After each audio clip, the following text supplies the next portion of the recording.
네, 안녕하세요. 오늘은 일곱인에 대해서 좀 자세히 한번 우리가 살펴보겠습니다. 우리가 일곱인은 유대인의 관점과 이방인의 관점에 따라서 좀 차이가 있습니다. 먼저 유대인의 관점은 바로 마지막 때에 있는 다니엘서 9장 27절에 나오는 한 일에 대한 시기에 해당합니다. 그래서 한 일에라는 것은 바로 7년을 가리키고 있습니다. 그래서 이 일곱인의 시기가 바로 유대인의 관점에서는 그 한 일에 7년이라고 볼 수가 있습니다. 그리고 이제 이방인의 관점에서 보면 이것은 마지막 때 신약의 때를 말하고 있습니다. 그래서 신약 전체의 때로 볼 수가 있고, 하지만 이것이 이제 유대인의 관점에서 문자적으로 이루어졌을 때는 그 문자적인 7년 대환란에 이방인들이 참여하게 되어서 함께 그 7년으로 들어가게 됩니다. 네, 우리가 제일 처음에 일곱인을 보면 첫째 인이 떨어졌을 때는 흰 말이 나오고요. 둘째 인이 떨어졌을 때는 붉은 말이 나옵니다. 또 셋째 인이 떨어졌을 때는 검은 말이 나오고요. 넷째 인이 떨어졌을 때는 청황색 말이 나옵니다. 이 해석은 우리가 계시록 6장을 보면 그대로 나와 있습니다. 그리고 나서 이제 다섯째 인이 떨어졌을 때는 순교자의 기도가 나오게 됩니다. 그래서 순교자들은 땅에 거하는 자들에게 속히 심판을 해달라고 하나님께 요청을 합니다. 그때 하나님은 너희가 순교자의 수가 차기까지 조금 더 기다려라, 그렇게 말을 하고 있습니다. 그리고 나서 이제 여섯째 인이 떨어지는데요. 여섯째 인이 떨어지면 주님의 재림의 장면이 나오게 됩니다. 그래서 여섯째 인까지가 마지막 때와 7년에 대한 모든 계시의 마침을 보여주고 있습니다. 하지만 마지막으로 일곱째 인이 남아서 그 일곱째 인 안에 7년 가운데 가장 마지막 때의 일을 기록해 두고 있습니다. 그래서 일곱째 인 안에 일곱 나팔이 들어있고요. 또 일곱째 나팔 안에 일곱 대접이 들어있는 구조로 되어 있습니다. 그리고 나서 우리가 이제 다니엘서 12장 12절을 보면 1335일이라는 숫자가 나옵니다. 그래서 그 숫자 가운데 45일이 있고요. 그 다음에 마침내 천년왕국이 이루어집니다. 왜 이렇게 제가 그림을 그렸는지 이제 상세하게 한번 설명을 해 보겠습니다. 제일 먼저는 네 말에 대한 해석인데요. 네 말에 대한 해석은 바로 계시록 6장 8절에 그 해석이 그대로 나와 있습니다. 우리가 계시록 6장 8절을 보면요. 내가 봄에 청황색 말이 나오는데 그 탄 자의 이름은 사망이니 음부가 그 뒤를 따르더라 하고, 이제 저희가 하고 해석이 나옵니다. 저희라는 것은 위에서 나온 네 말을 말하고 있습니다. 그래서 저희가 네 말 탄 자들이 땅 4분의 1의 권세를 얻어 검과 흉년과 사망과 땅의 짐승으로서 죽이더라 하고 말을 하고 있습니다. 그러니까 위에서 나왔던 네 말이 바로 땅의 4분의 1의 권세를 얻어서 검과 흉년과 사망과 땅의 짐승으로서 죽이는 일을 하는 말이라는 뜻인 것입니다. 그래서 검이라 했을 때는 바로 두 번째 말인 붉은 말을 말하고 있습니다. 우리가 요한계시록 6장 3절을 보면 둘째 인을 떼실 때에 내가 들으니 둘째 생물이 말하되 오라 하더니 이에 붉은 다른 말이 나오더라. 그 탄 자가 허락을 받아 땅에서 화평을 지하여 버리며 서로 죽이게 하고 또 큰 칼을 받았다, 그렇게 말하고 있습니다. 그래서 검이라는 거죠. 큰 칼을 받은 붉은 말의 탄 자가 바로 전쟁, 검을 들고 있는 것입니다. 그래서 전쟁을 일으킨다는 것이고요. 그리고 검 다음에는 흉년이라 하고 말을 하고 있습니다. 그래서 흉년이라는 것은 검은 말을 말하고 있습니다. 우리가 계시록 6장 5절에 보면 셋째 인을 떼실 때에 내가 들으니 셋째 생물이 말하되 오라 하기로 내가 보니 검은 말이 나오는데 그 탄 자가 손에 저울을 가졌더라. 내가 내 생물 사이로서 나는 듯한 음성을 들으니 가로되 한 데나리온의 밀 한 대요 한 데나리온의 보리 석 대로다. 또 감람류와 포도주는 해치 말라 하더라. 해서 바로 흉년을 말하고 있습니다. 그래서 그때에 경제적인 엄청난 어려움이 온다는 것이고요. 그 다음에 검과 흉년과 사망과 사망은 바로 넷째 인을 떼실 때에 넷째 생물이 가로되 오라 하니까 내가 보면 청황색 말이 나오는데 그 탄자의 이름은 사망이니 음부가 그 뒤를 따르더라. 그렇게 말하고 있습니다. 그러니까 바로 사망이라는 것은 청황색 말, 넷째 말을 말하고 있습니다.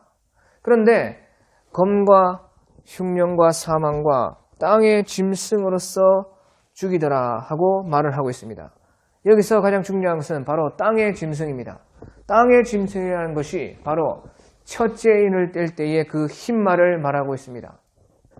검과 흉년과 사망과 땅의 짐승을 말하는데요. 그런데 인을 뗄 때는 흰말이 제일 먼저 나오고 그 다음에 붉은 말, 그 다음에 검은 말, 그 다음에 청황색 말인데 6장 8절에서 저희가 땅의 4분의 1의 권세를 얻어서 검과 흉년과 사망과 땅의 짐승으로서 죽이더라 하고 땅의 짐승에 대해서는 제일 마지막에 말하고 있습니다. 이 말은요, 땅의 짐승에 대해서 제일 마지막에 말했다는 것은 땅의 짐승에 대한 것이 가장 중요하다는 말인 것입니다. 바로 이 땅의 짐승이 땅에 거하는 자들에게 마침내 올 적그리스도를 말하고 있습니다. 그래서 첫째 인을 떼었을 때 흰말이 나오는데 그 탄자가 활을 가졌고 면류관을 받고 나가서 이기고 또 이기려고 하더라. 그렇게 말했습니다. 여기서 이긴다는 것은 죽인다는 것입니다. 적그리스도가 이기는 것은 성도들을 죽이는 것이 이기는 것이 됩니다. 그래서 적그리스도가 예수님께서 흰말을 타신 것과 같은 그런 모습을 가지고 사람들을 미혹하고 사람들을 이기고 또 이기면서 죽이게 되는 것입니다. 그래서 그 흰말을 바로 땅의 짐승이라고 말을 하고 있는 것입니다. 그래서 우리가 계시록에 보면 땅에 거하는 자들에게 일어날 일들에 대해서 많은 예언을 하고 있는데요. 그 땅에 거하는 자들이란 곧 3년 반의 대환란에서 적그리스도가 마침내 나타났을 때에 겪게 되는 환란을 말하고 있습니다. 그런데 우리가 그 시기를 보면요, 적그리스도가 확실하게 자기의 정체를 드러내는 것은 7 나팔에서 5째 나팔 때에 별 하나가 하늘에서 떨어져서 무저갱을 열고 무저갱의 사자 아바돈이라고 하는 또는 아볼루온이라고 하는 무저갱의 사자가 올라옴으로 시작이 됩니다. 그런데 우리가 그림을 봤을 때 흰말, 곧 적그리스도가 나타나는 때는 바로 7년 때입니다. 7년이 시작되었을 때에 적그리스도가 나타납니다. 하지만 그때는 정체를 드러내지 않는다는 것입니다. 7년 때에 이스라엘의 제3성전이 세워지고 그 다음에 어느 때인가 적그리스도가 나타나는데 그 적그리스도는 정체를 감추면서 이제 나타나게 되는 것입니다. 그것이 곧 7년의 시작이 되는 때인 것입니다. 하지만 그 적그리스도가 확실하게 자기의 정체를 드러내는 것은 7째 인 속에 있는 7 나팔 중에서 5째 나팔이 불렸을 때 계시록 9장에서 하늘에서 별 하나가 떨어져서 무저갱의 문을 열 때에 그 적그리스도의 정체는 확실하게 드러나는 것입니다. 그래서 그때부터 3년 반의 대환란이 시작된다 하는 것입니다. 하지만 이 적그리스도가 우리가 유대인의 관점과 이방인의 관점에서 또한 따로 볼 수가 있습니다. 유대인의 관점에서는 바로 이것은 마지막 때에 있을 일인 것입니다. 그 마지막 때에도 그림자, 곧 모형의 모습으로 온 그때가 있고 또 실체의 때가 있습니다. 그림자 모형으로 왔다는 것은 우리가 다니엘서 8장 13절, 14절 또 우리가 다니엘서 11장 31절에 나오는 것처럼 그때의 안티오쿠스 에피파네스라고 하는 그 북방의 왕이 유대인들의 성소를 짓밟고 매일 드리는 제사를 피하고 그곳에 우상을 세워서 더럽힌 일이 있었습니다. 그것은 유대인들에게도 그림자, 곧 모형으로 나타난 일이었던 것입니다. 그래서 우리가 다니엘서 8장을 보면 그 일이 2300주야 동안에 일어난다고 했습니다. 그것을 우리가 계산해 보면 6년 반 정도가 되는데요. 7년에 250일 정도가 모자란 수입니다. 하지만 우리가 앞뒤로 계산해 보면 7년 정도라고 말할 수가 있습니다. 그래서 BC 171년에서 BC 164년까지 대략 7년 정도 안티오쿠스 에피파네스의 그 핍박이 있었던 것을 볼 수 있습니다. 하지만 그것은 모형이었고요. 정말로 실체의 적그리스도가 나타나는 것은 바로 요한계시록에 나타난 7년 기간에 일어나는 일인 것입니다. 그리고 이것을 이방인의 관점에서 보면 이방인에게는 신약시대 전 기간에 적그리스도와 같은 모형의 많은 사람들이 나타나서 그 환난을 받게 되는 때가 있었습니다. 하지만 이방인들도 마침내 그것이 실체가 되어서 겪게 되는 때는 바로 유대인들에게 문자적으로 일어나는 7년 대환란 때의 일인 것입니다. 그래서 네 말의 해석을 계시록 6장 8절에서 다 해놓았는데 그때의 흰말, 그 땅의 짐승이라 하는 적그리스도를 우리가 가장 주목해서 보아야 하는 이유가 되는 것입니다. 그리고 우리가 세 번째로 다섯째 인에 대한 해석입니다. 다섯째 인 때는 순교자의 기도가 나오는데요. 우리가 요한계시록 6장 9절을 보면 다섯째 인을 떼실 때에 내가 보니 하나님의 말씀과 저희의 가진 증거를 인하여 죽임을 당한 영혼들이 제단 아래에 있어 큰 소리로 불러 가로되 거룩하고 참되신 대주제여 땅에 거하는 자들을 심판하여 우리 피를 신원하여 주지 아니하시기를 어느 때까지 하시려 하나이까 하니 각각 저희에게 흰 두루마리를 주시며 가라사대 아직 잠시 동안 시되 저희 동무종들과 형제들도 자기처럼 죽임을 받아 그 수가 차기까지 하라 하시더라 하고 말씀했습니다. 그래서 그들과 같이 순교자의 수가 차야지 땅에 거하는 자들을 하나님께서 심판하신다는 것입니다. 다시 말하면 순교자의 수가 차게 되면 3년 반이 시작되어서 하나님의 심판이 시작된다는 뜻인 것입니다. 그래서 우리가 신약시대 전체에서 순교자의 수가 차고 있는 것입니다. 그러다가 이제 마지막 때가 되면 그 순교자의 수가 차게 되는데 그 순교자의 수는 바로 계시록 12장 11절에서 그 수가 차게 됩니다. 우리가 계시록 12장에 보면 이제 큰 영이 하늘의 전쟁에서 패배하고 땅으로 내어 쫓깁니다. 그래서 땅에서는 엄청난 환란이 시작된다고 말씀을 하고 있습니다. 그래서 계시록 12장 12절에 보면 그러나 땅과 바다는 화 있을진저 이는 마귀가 자기의 때가 얼마 못된 줄을 알므로 크게 분내어 너희에게 내려갔습니다. 그렇게 말을 하고 있습니다.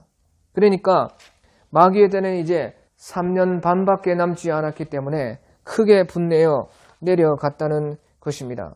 그런데 그렇게 큰 용이 내어 쫓긴 것은 바로 11절, 계시록 12장 11절의 그 말씀 때문인 것입니다. 거기에 보면 또 여러 형제가 어린 양의 피와 자기의 증거하는 말을 인하여 저를 이기었으니 그들은 죽기까지 자기 생명을 아끼지 아니하였도다. 그래서 여러 형제가 어린 양의 피와 자기의 증거하는 말을 인하여 그 용을 이겼기 때문이라는 것입니다.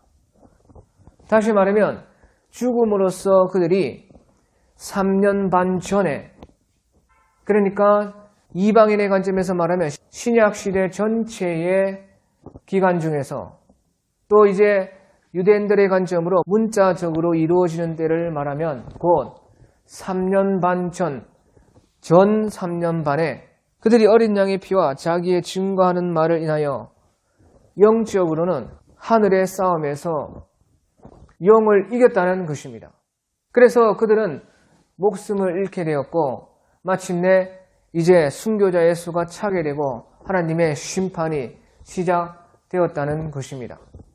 그래서 우리가 어떻게 보면은 후 3년 반이 가장 큰 대환란이지만 그 전에 이미 다 자기의 생명을 아끼지 않고 성도가 이긴 결과로 3년 반이 일어나는 것이고 3년 반은 하나님의 심판에 해당하는 기간이 되는 것입니다. 네, 그리고 우리가 네 번째로 다니엘서 12장 11절을 보면요. 1290일이 나오고 그리고 12절에 보면 기다려서 1335일까지 있는 자들은 복이 있도다 하고 말을 하고 있습니다. 그래서 1260일이 3년 반인데요.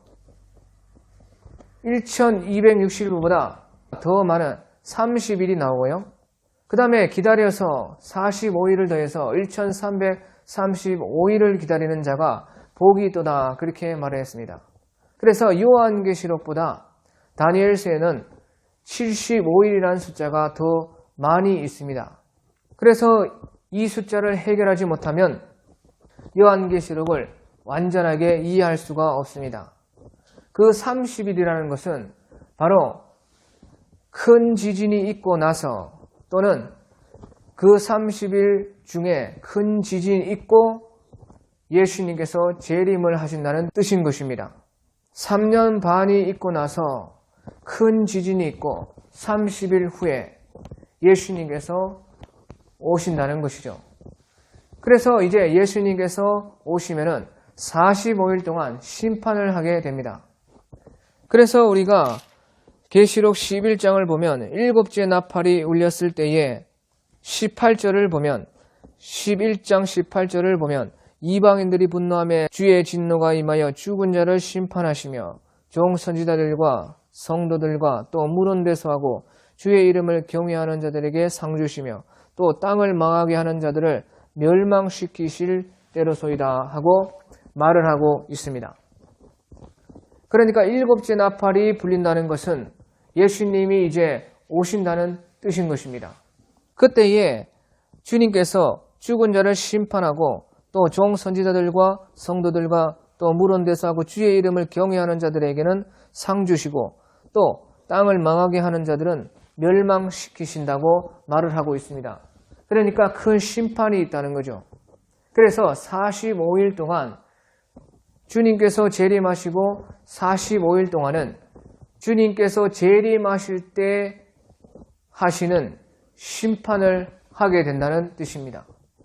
그리고 첫째 부활도 그 기간에 있는 것이고요. 그 다음에는 이제 천년왕국으로 나아가게 되는 것입니다. 네, 그래서 오늘은 일곱인에 대해서 한번 자세하게 알아보았고요. 다음 시간에는 바로 이 천년왕국에 대해서 설명하고 이제 모든 기초편을 마치도록 하겠습니다. 네, 감사합니다.